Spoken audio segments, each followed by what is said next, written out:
Brian, we took a 7-figure hit.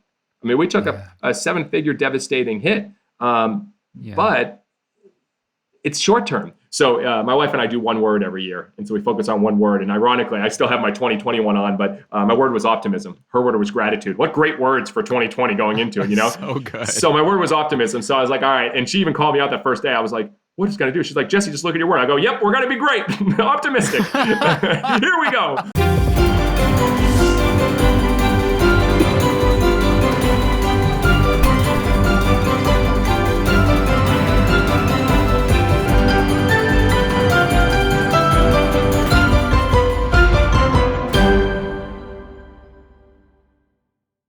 Hello and welcome to Year of the Pivot on the Beyond Networking podcast.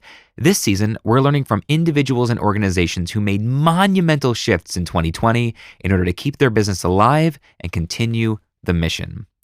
I'm your host, Brian Miller, an author, speaker, and consultant on human connection. Today's featured pivoter is Jesse Cole. Jesse is the owner of the Savannah Bananas, a collegiate summer league baseball team based in Georgia. Here's a few facts about the Bananas. They only sell one ticket, and it's all-inclusive. Their players perform choreographed dances every game. They're the only baseball team to play in kilts. Their coaching staff includes a 9-year-old and a grandma. They have a senior citizen dance team called the Bananas. Their stadium is the first ever ad-free ballpark, no advertising. They've sold out every game since their first season. And Jesse is known as the man in the yellow tux because, well, he wears a yellow tux. Not just sometimes, but always. I've been following Jesse's journey for years. We were originally connected through Ron Holt, the founder and CEO of the national franchise Two Maids and a Mop, who appeared on the podcast back in season 2.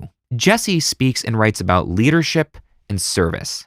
He hosts the Business Done Differently podcast, and he wrote the book Find Your Yellow Tux. In this conversation, Jesse takes me through the absolute devastation of taking a 7-figure loss in response to COVID back in March of 2020. Not only did the Bananas survive the hit, not only did they keep every single staff member employed, but they literally reinvented the sport of baseball in the process. This interview is hilarious, it's enlightening, it's moving, it's inspiring. You'll learn how Jesse's fans first philosophy inspired the most innovative period of his entrepreneurial journey, an award-winning entrepreneurial journey, mind you. You'll learn how he and his wife Emily's history of crushing setbacks prepared him for this historic moment, and you'll learn how you can lead your business, community, or family with selflessness and generosity. Check the show notes for all the ways to connect with Jesse. Head to yearofthepivot.com for the Pivot Power newsletter, get notified when a new episode drops, the Pivot Pearl of the Week, and gain access to exclusive live streams, masterminds, and clubhouse get-togethers. And now I bring you the man in the yellow tux himself, Jesse Cole. This episode was made possible by Riverside.fm. Capture full, high-quality, raw audio in up to 4K video natively and without any internet interruptions. That's right, even if the internet blips out during the live call, your recording remains pristine. Head to Riverside.fm for your free trial, and a big thank you for sponsoring Year of the Pivot.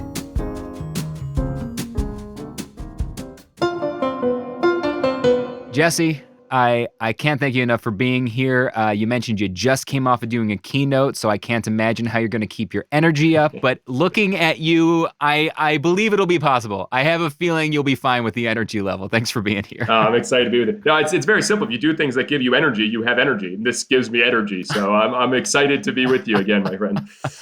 That is such a good. I love that. I want that on a wallpaper on my computer. I think I want to stare at that every day. If you do things that give you energy, you have energy. Is that it? Yeah. So I mean, I don't know. It's not a quote I have anywhere. I actually created an energy list, and so I looked at all the things that give me energy, not the things I like, the things that give me energy. And in my day, being on shows, doing a virtual keynote, sharing, teaching, talking, entertaining, that brings me energy. So the more I do that, the more I have fun. So this Yeah, that works. For whatever quote you want to make out of it, run with it, man. That's awesome. Well, like they would, like comedians, my friends in comedy would say, actually, I've been saying that for a while now. Own it. Yeah, of course. That's what it is.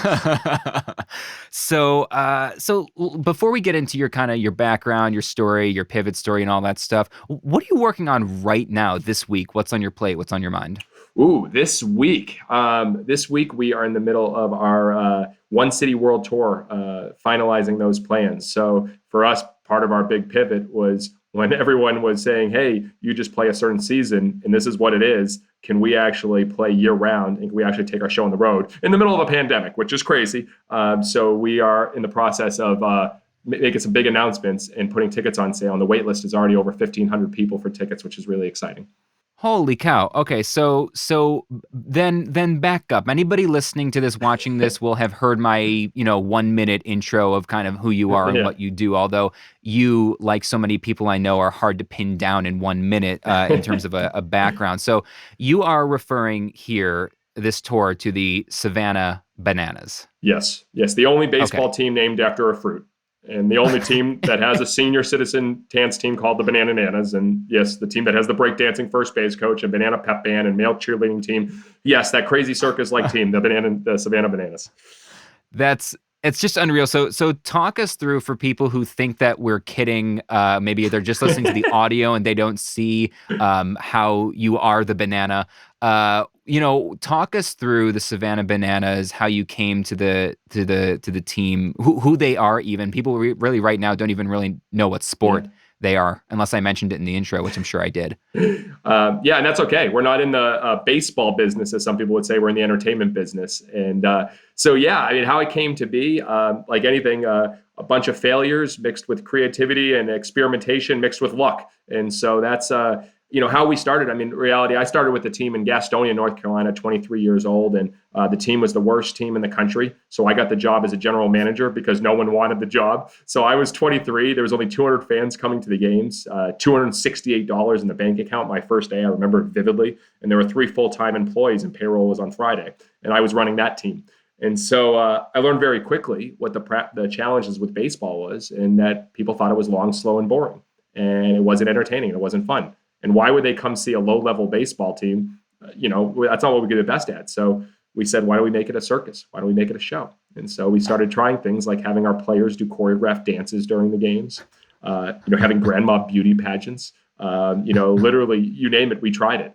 And lo and behold, that team got successful and we started selling out games. And I said, let's take on the next big opportunity.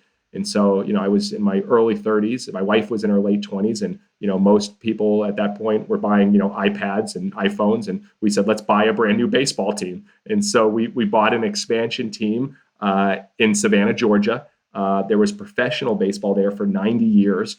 And, Babe Ruth played there back in the 1920s and 1930s, Hank Aaron, Lou Gehrig. But the team had failed. And, 5, 6, 7 years ago, there was no one coming to games for this minor league team. They were struggling. So they left town. And we came in and said, we'll take it over. And lo and behold, in the first 3 months, we sold 2 total tickets.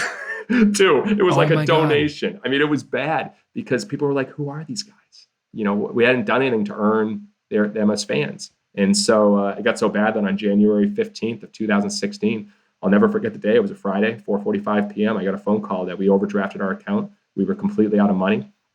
And I was at my best friend's wedding. And Emily turns to me, I think like in between just having an appetizer, like, what are we going to do? And she turns and says, Jesse, we just have to sell our house. And so we had our dream house and in Charlotte near our team in Gastonia. And we sold it, emptied out our savings account, and we're sleeping on an airbed. And we said, we got to make this work.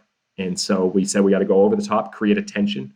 We believe if you want to get the hearts of your fans, you have to first get the eyes and the ears.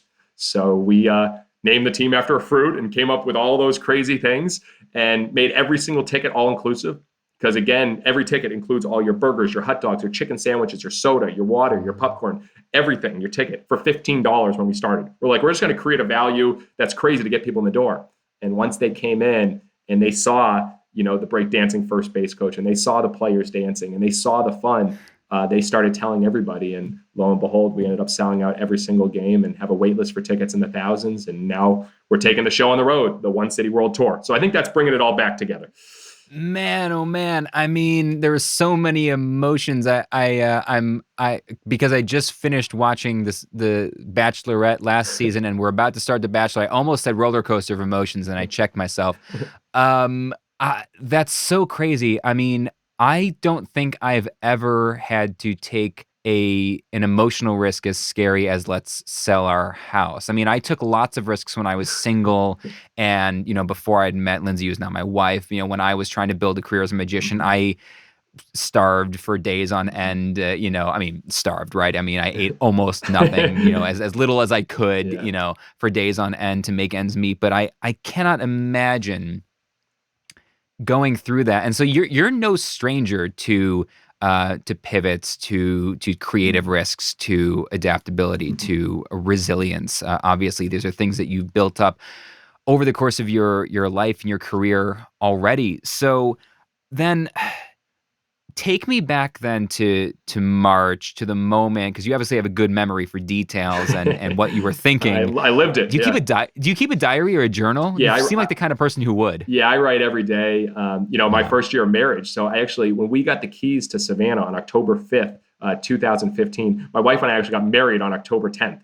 And so what I did that year is I said I wanted to, at the end of the year, give her a gift called our first year. And I was going to write in a journal about our life, our marriage, our love, everything, every single day. And so at the last day of the year, so that was the year that we had to sell our house, empty out our savings account. So I remember everything I was feeling. I remember literally, as you're talking about, trying to find food. I remember going to Walmart with her, and we said we have $30 to eat for this whole week.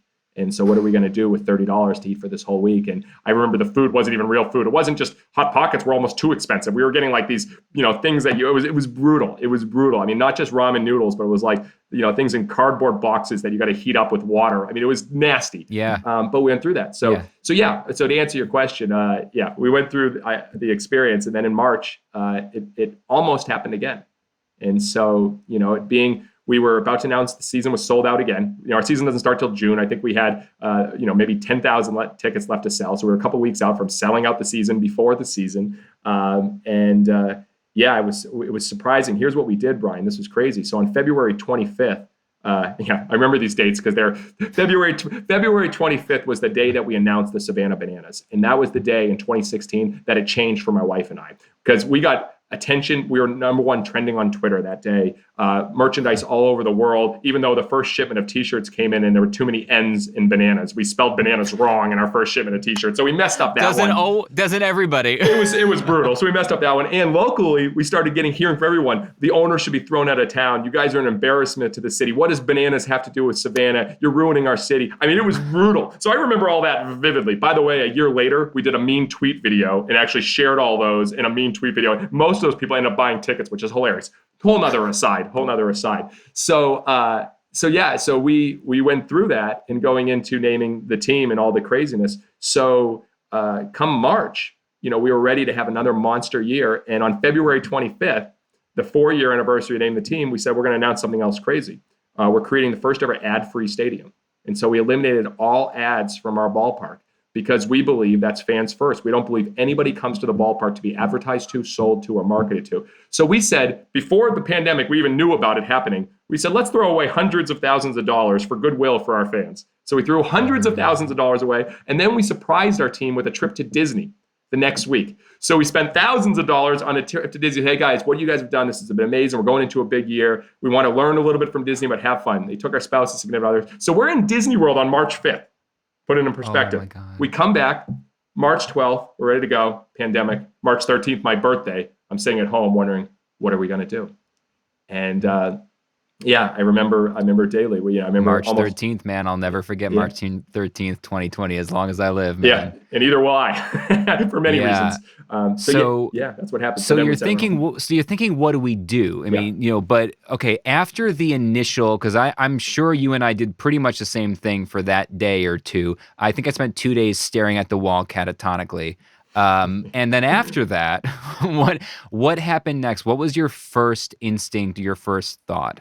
So my wife and I do one word every year. And so we focus on one word. And ironically, I still have my 2021 on, but my word was optimism. Her word was gratitude. What great words for 2020 going into it, So good. So my word was optimism. So I was like, all right. And she even called me out that first day. I was like, what is it going to do? She's like, Jesse, just look at your word. I go, yep, we're going to be great. Optimistic. Here we go. So for us, what I realized is, we still had a little bit of money in the bank. And what I did was I told the team, the first thing I said, guys, no one's losing their job. I don't know when we're going to play. Everyone's canceling their season. Teams are announcing that they're letting people go left and right. I mean, we're in the live entertainment business. 90% of our business is built on people coming together in a group. That's what we do. And so I said, guys, we're in this together. Me and Emily sacrificed back 5 years ago. We'll do it again. We have opportunity. We'll do it again. We're in this together. But right now, you're not a ticket salesperson. You're not a merch director. Every one of us, our job is to be fans first and entertain always. That's our mission, fans first, entertain always. And I go, so right now, we need to all come up with ideas on what we are going to do to entertain and be there for our fans. It's going to be in a different way. So we had an idea palooza, which we do every month. And we said, what are we going to do to entertain our fans digitally, to keep them engaged, but also just bring joy, happiness, and fun? And it was amazing what happened. The ideas were so outrageous. I mean, the first thing we did a Dancing with Myself music video. The Billy Idol. So all of our staffs at home, I was grabbing a plunger and literally doing air guitar, singing, Dancing with Myself. We sent that out to all of our fans, say, hey, we're here having fun. And then we said, guys, we'd love to have you in our own music video. So our famous dance that everyone does at the stadium, we sent out to all of our database, said, be a part of the Hey Baby music video, shoot yourself at home, send it to this Google Drive, and we're going to make it happen. So then all of our fans are in a music video with us. Then we started filming ourselves at home, cooking with the bananas. None of our staff can cook, but we said, let's get you to understand who we are as people behind the brand. And all of our staff cooked live on Facebook Live. We started doing music trivia with our announcer. We started doing coloring books for the kids. And we all came in this together. We said, there's no revenue, but we're going to entertain. We're going to be there. And our engagement went through the roof. But I said, guys, while we're doing this, I just want to let you know, we are going to play. We're going to play this year. We're going to find a way. I don't know when it's going to happen. I don't know what it's going to look like, but we will find a way because we always find a way. And I said that to the group. And they said, sure, Jesse, sure. I go, guys, well, I want you to picture this. When we have an opening night, I don't know how many people are going to be there, but we're going to have people there. And when we have it, it's not going to be one person on the field singing the national anthem. Every single person in the stadium, our players, our coaches, our staff, we're going to stand and we're going to sing that national anthem together. And you're going to get goosebumps. And you're never, ever, ever going to forget that moment that we brought people back together and did this and brought that joy and happiness. That's what we're working towards. And we painted that picture. And on July 1, we were the first team. We played in front of fans. We all sang together. And it was a moment I'll never forget. Wow. I mean, that is... See, there's so much power there. I mean, there's so many different places to go with that, but there's so much power. What stuck out to me is a few things. First, that you said just nobody's getting fired. Nobody's getting let go. And being able to say that, even if you didn't know how that was going to work yet, to be able to, you're not, I mean, because you're fans first, but you were also our people first, right? Who are our biggest fans? Your own employees, right? Internally, we know our fans, and that's why we surprise them with trips and do that. So we knew that was our goal, our first priority. But yes. Right. You got it. Well, okay. So that absolutely makes sense. So your first priority was making sure that these people that they feel safe, that they feel taken care of, that they feel seen. Yes. And you did that for them. And then you were able to use, and then they had the energy to help you push that out to the wider fan base, the people who pay tickets and come. And I mean, did you have a moment? I mean, it sounds great when you tell it, right? When you connect the dots looking backwards. I mean, but as you were moving through it, did you have moments when you were like, this is all fun and it's great in theory, but how are we actually going to turn the corner on this? Like as a business, at some point we need to generate money, right? I mean, it just has to be there at some point. I mean, so we our finance director who started as an intern, who was our ticket experience coordinator. So he actually was all about experience. Then he's like, he took accounting. He loves it. So he started learning finance. We got together and we said, all right, let's do this together. Let's start making phone calls because we need to find ways to save money in every way possible, but we will not touch our team. And so I remember being on the phone with T-Mobile, being on the phone with every single, we had a car lease, everything, and just negotiating. And, we told them we're going to pay. We need help right now. And so we did that. And it was, we only had merchandise revenue for 2 months. There was no ticket revenue. We eliminated sponsorship revenue. So there was only merchandise revenue. So we were, deep in the red. And for our company, we're also, you go in the red a little bit January, December, and March because there's no games. You already have most of your ticket revenue. So we were just going into this and just bleeding. But we realized, I think we just had that idea that if we get to play, if we could find a way to play, even with a small capacity, we can have some new forms of revenue that can come in that will be okay. But Brian, we took a 7-figure hit. I mean, we took a 7-figure devastating hit. But it's short term. Focus on long-term fans over short-term profits. Yeah. We knew in the scheme of things, this was so short-term that if we could just get through it, just like my wife and I got through having to sell our house. So for us, because we went through that, we had the resiliency and the muscle to be able to say, you know what, 2, 3, 4, 5 months, it's okay. We're not going to be the company we were back then, but how can we be better? And that's where we started pivoting. Well, I'm sure. I mean, it's hard to talk to anybody in our world, in kind of speaker world, who's not a fan of Simon Sinek. Having released The Infinite Game, last year. That's a lot of what I'm hearing in you right now is that kind of infinite-minded thinking, and it makes me think about how. I remember the days when I was an up-and-coming entertainer, a magician. I remember the days when I was broke and I broke down on the floor and was sobbing by myself and didn't know how I was going to pay my rent. But what's funny about that is that I remember those days, but that's all. I just remember them. I'm like, oh yeah, that happened. In that moment, I thought it was the end of my life, the end of my career. It was never going to work. But when I look at it over a 16-year career, it was just a couple of days, a couple of months, maybe. There were some bad months. 1 year that probably wasn't great overall. But, in the grand scheme of things, it's just those moments are so finite when you look at them as part of an infinite play. And I agree with you so much here because I learned that from my father. And so I think a lot of times, who are your mentors? I have P.T. Barnum and Walt Disney, but my father is the most positive person in the world. And long story short, I was an only child. My parents got divorced. My mother had a drug problem. My father fought to get me and did an amazing job and gave me more love than I ever imagined. And he also taught me that he goes, Jesse, swing hard in case you hit it. And every time I came up to bat, he said that, swing hard in case you hit it. And I swung harder than ever, which, by the way, is probably the best advice in anything you go for, like swing hard in case you hit it. So he taught me so much. But in 2013, he battled 2 forms of cancer. And I mean, like non-Hodgkin's lymphoma, he had the size of like a pear right outside his liver. And it was really bad. And he had to be in the hospital every single day. And I wasn't able to be with him every day. And I called him every single day. And I said, Dad, how you doing? And he would say, I'm great, Jesse. I'm great. I go, it's going to be an interesting spring, but summer's going to be great. And every single day he said that. And then I remember one day, and I'll never forget, I asked him, how was he doing? Like always. And he didn't say great. He said good. And I found out from my stepmother, they said, he had the stem cell and he was throwing up every single second, like nonstop all day. He didn't know if he was, it was bad. He wouldn't tell me that. He said good. He said good.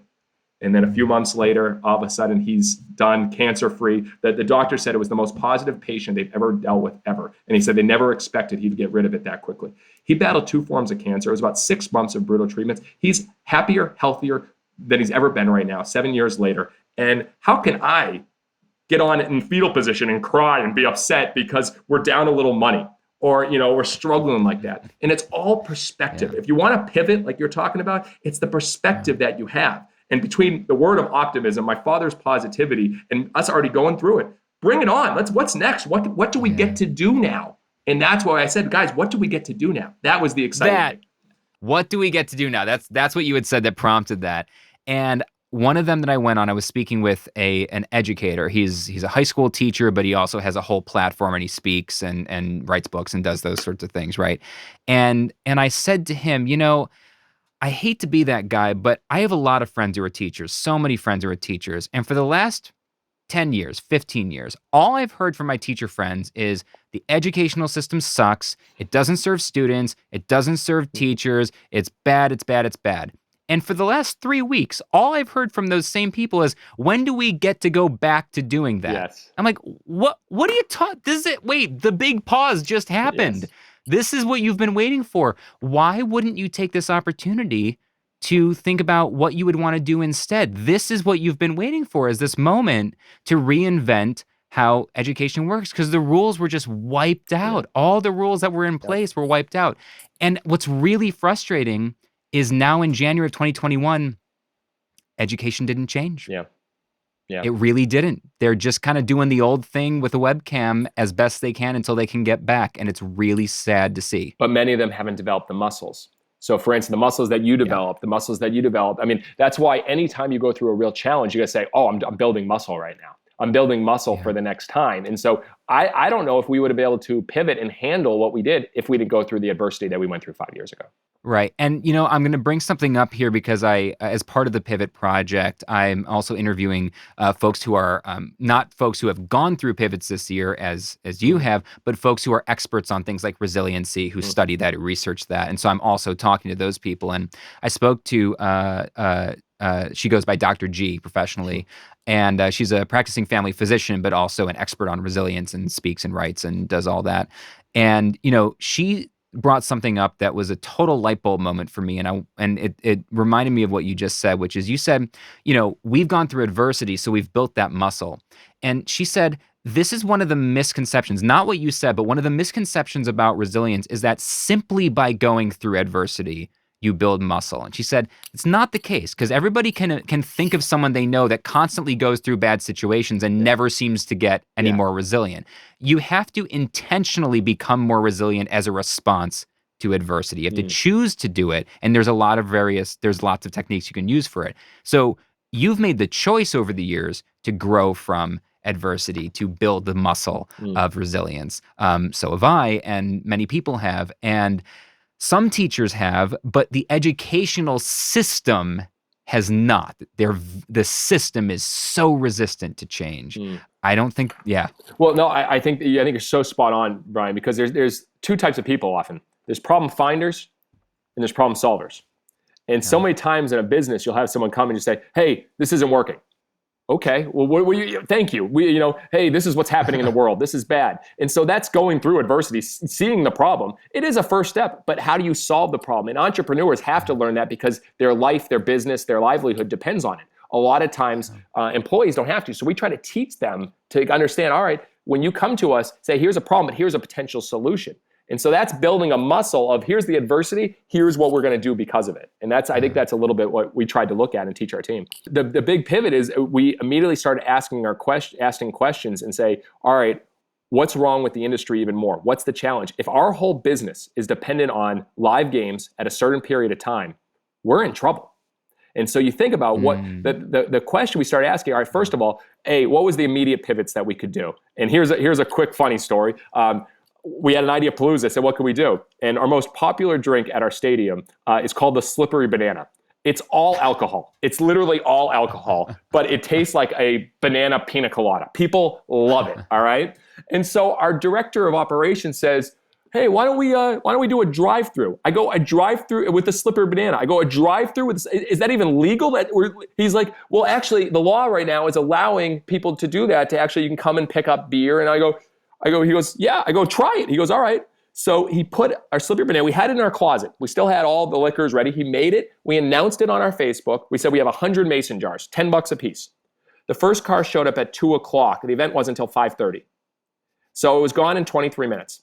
Jonathan's like, let's do it again next week, but we'll double it. So we went to 250. We had a little bit more than double. First car showed up 3 hours early, sold out in 20 minutes. So then the next Thursday, we said, all right, let's just do 500 and see if people show up. It's a shelter in place. You're not even supposed to leave your it was crazy. It's a shelter in place. But we got Slippery Banana and we put it out there 500. We got a monsoon that night, like 3 inches of rain. People showed up, all 500 sold. And I was like, wow, this showed something. This is a product that we have. So we immediately started talking to distributors. And then we came up with the idea, like, well, what else? And so we said, can we make a Savannah Banana cream soda?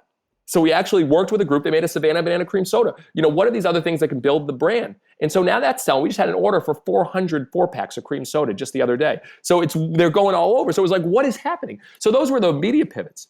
But the big question we asked, and again, some of this, it worked okay. That's not a huge amount of revenue when you look at it, but it gave our brand to more fans.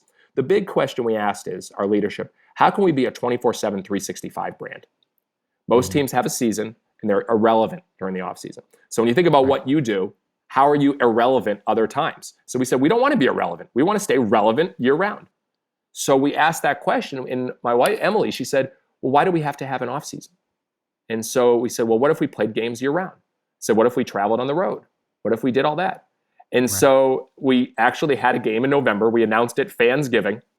We had no idea who was going to play, but we said Bananas versus Pilgrims. We're going to throw out the first rock, have a Plymouth Rock. We actually decided to starve our fans for the first 66 minutes in the honor of the 66J journey of the Pilgrims, and then have a giant feast. Fans lined up to come to this. They couldn't eat. We were throwing rations of bread and candy corn, but they showed up. The 1,500 capacity that we were doing sold out in 24 hours. So it proved that fans will come if you actually provide something. It's November. It's not who we're playing. So we proved that. And so in the One City World Tour. And so it was asking those questions. And we're asking, well, what about how we show a game? Why does it have to be the way it's always been done? Baseball games are boring when you watch them live, and they're boring when you watch them on TV. So we said, well, what if we had drones during games? And we said, well, can you do that? I go, well, why not? And I remember the first night we put drones. We developed a Bananas Insider subscription model, $5 a month. You get all the games, all the content. We put that out there. We had the drone, and the umpires come running off the field. Jesse, what's going on? There's drones here. One guy thought we were being attacked because he was in the military before. He thought there was drones. I go, no, it's just filming the game. He goes, well, what happens if the ball hits it? I go, I don't know. Make up a rule. Dead ball, call it whatever you want. I go, let's just do it. And then we started miking up players because we thought if we could let fans know what the players are saying and thinking.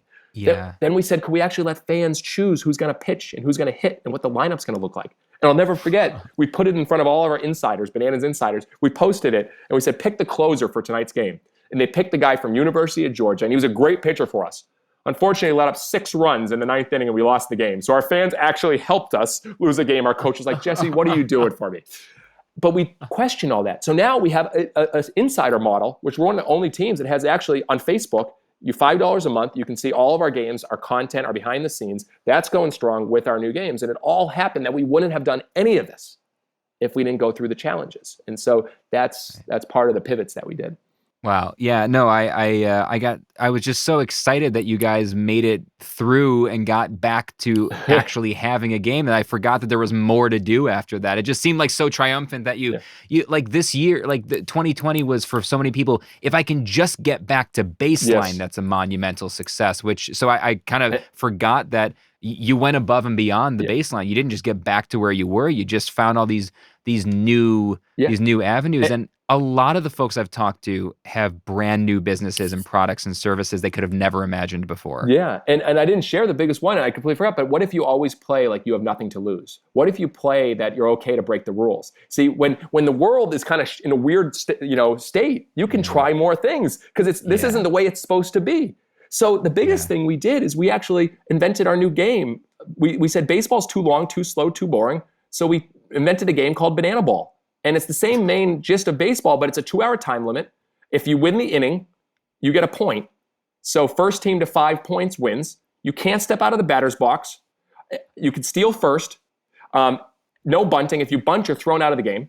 All right. If fans catch a foul ball, it's an out. So we involve the fans. And instead of extra innings, we have a one-on-one showdown. Pitcher versus hitter. No one in the field. So it's like a penalty kick. And we developed all these crazy rules. And we said, let's just try it in front of fans. So we had an exhibition. Our fans went crazy for it. They loved it. They stayed to the end of the game, which fans never stay to the end of the game. So we had our whole crowd was there because it was only 2 hours long. And so now we played that 3 times this year in exhibitions. Now we're doing it on the One City World Tour, and we're doing it with a new premier team, not just college guys. And that is a test that we did that's now something that probably, I hope, is the future of baseball because it's a more fun, more entertaining, and better game. That's so awesome. First of all, I would go see that. I mean, I grew up playing baseball and loving baseball, but I stopped watching it for all the reasons you've talked about. I just got to a point where I don't have 5 hours to watch something this slow in my life. I just don't, Football's getting hard enough. Yeah. Like it's just even though there's so much more action in football, it's just getting so long. I still have my hand in the magic community. I've done more magic shows this year than I had in the last 5 or 6 years because so many people came to me that used to be my clients and said, listen, we know you're not really doing magic shows much anymore, but you're the only person we know that understands anything about tech. You have a podcast, you have a YouTube channel, you have all this stuff. Can you do a virtual magic show for us? And I went, sure, because I had nothing else. Everything had been wiped off my calendar. I went, yeah. And now I do a ton of virtual magic shows. It's a whole big part of my business now, which is amazing. I don't ever want to go back to doing in-person magic shows because virtual gave me this whole new platform because the restrictions give you so much more creativity. They give you so much more room to play. Yes. And more importantly, I had so many magicians coming to me early on and saying, I want to do virtual, but like I'm not ready. Like I feel like the show's not good enough to be charging someone to do this virtual show. I don't think I said, good enough what? Your clients have never seen a virtual magic show before. There's never been one ever. There's no rules. They don't have a reference point. They don't know what to expect. And just go, whatever you do, that's what virtual magic shows are as far as they're concerned. That's what they are. Why wouldn't you just play? I have friends that just did their first virtual magic show like this week. They waited 9 months of this. And I'm like, what are you waiting for? Yes. I mean, go. I mean, constraints foster creativity. When you get a constraint, it brings out creativity. And Jeff Bezos said it best. He said, our direct success of Amazon is the amount of experiments we do per year, per month, per week, per day. So how many experiments are we doing? How many experiments are we trying? So I'm with you. By the way, you mentioned the magician. I mean, we are looking for a magician, a bananas magician, a yellow top hatter character that literally just does magic all the time, like literally in the stadium. So if you can help us find a magician for the bananas, that would be great. I will remind me about that, and I will think about my network of Georgia-based magicians that are well. Right now, most magicians, most entertainers would be willing to do almost anything for a paycheck. So I'm sure dressing up like that will be no issue right now. Yeah. So here are the 3 questions, and the first of these 3 questions is probably. For most people has been the hardest. Feel free to take a minute to think about it. I will cut out any awkward pauses unless it's particularly funny, in which case I'll leave it in. No, let's hold as awkward pause as possible. Maybe I'll make a weird face while I'm pondering too. Make the pondering face. Yeah, I'll make the pondering from, like, face. Cartoons. Yeah. As a man thinketh. Okay. So how would you describe your 2020 in one word? Oh, you would go there. Whoever says the most in the least amount of words wins. So I love that quote from Jeff Rosenblum. Yeah.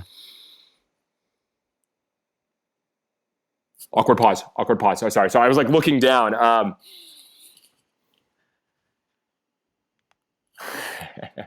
I'm trying to own one of the words that we talk about always. So I'm trying to vision. Why vision? I like how you gave the pondering. You're like, I'm going to go further in this one. I like this one.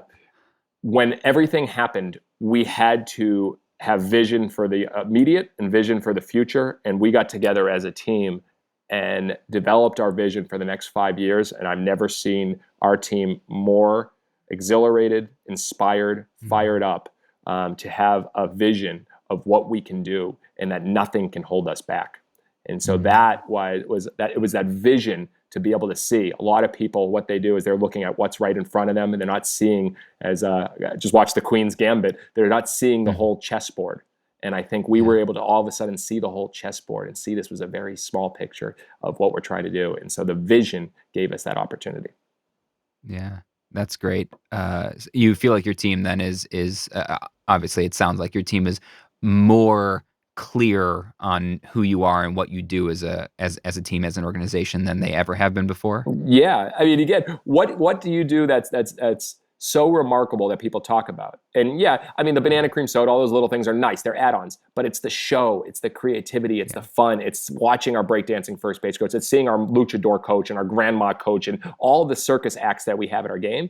So for us, we need to bring that to more people in different ways. And so that was it.